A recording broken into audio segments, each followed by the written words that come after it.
Hi everybody. First, I went through the TED Talk. Was actually pretty interesting, though. After watching that, the women discuss basically how to mostly resolving conflicts and how conflict is a bad thing and how it messes up companies.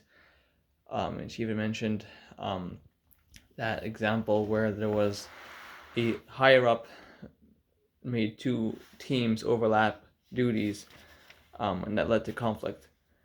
Though the first article that we're supposed to read was about conflict management versus conflict resolving conflict, which is actually pretty interesting because they argue that um, if you conflict management, meaning sometimes you want to maintain or attain a level of conflict for efficiency. You want to have different opinions.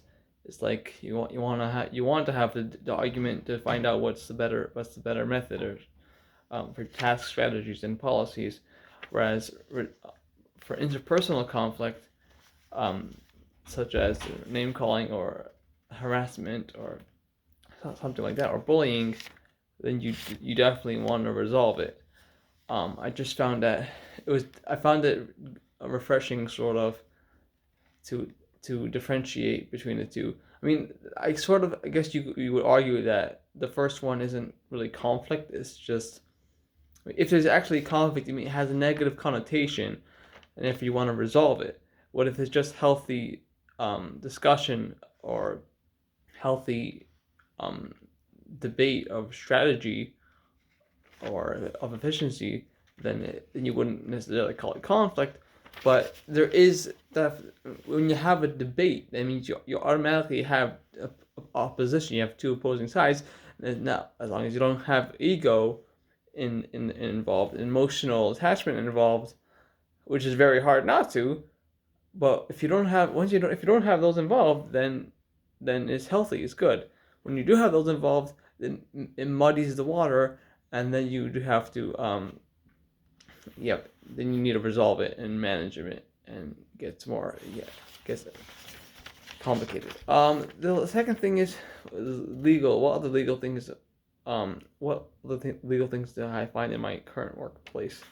I don't think you meant legal as in like we sell syringes, and on Amazon I think you can just earn a license or something to sell syringes. So we sell it. We call them industrial syringes to sell them plastic syringes for veterinarians. Um, or I think it was we can't have the word syringes on the box if we're selling it. If we're shipping it with the mail, we have to cover it up with tape or put it in a bag, even if the box is shippable by itself, because you can't have syringes. You can't be shipping syringes in the mail. But I don't think that's what we meant. Um, I do want to talk about my supervisor.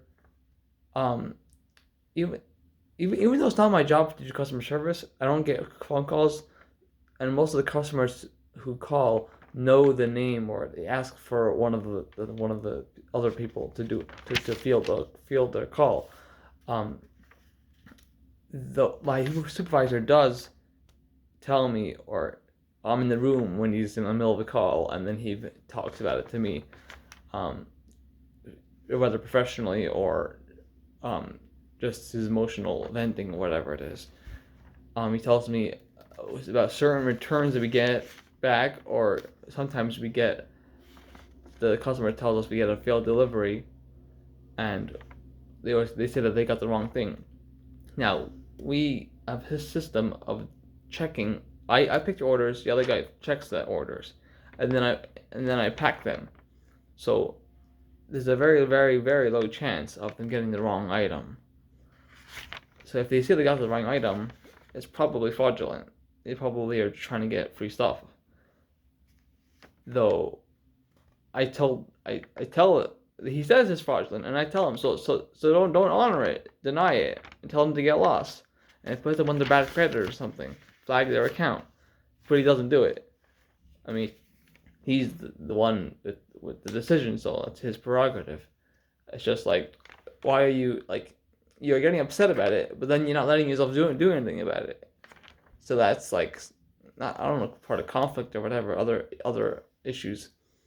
I mean, the delivery is like, you get, Amazon lets people, not delivery, returns. Amazon lets people return things that are already used, so you can't tell if, like, it's not like they only let you return if it's damaged upon arrival, and there's no way to verify that, even if there was a policy.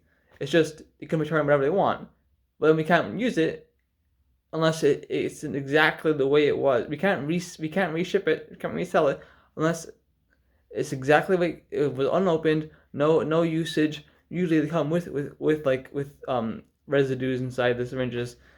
Um, Even if it wasn't used, just Amazon puts a serial number sticker on the bag, and we can't take it off. It's gonna leave some sticky residue on it. Whatever it is, basically it's just have to repack it. It's just wasted money. And if it's used, it's garbage. Or they sometimes have the chutzpah to send back items that weren't even ours. It's just totally dumb. But that's just how Amazon life is. Thanks for watching.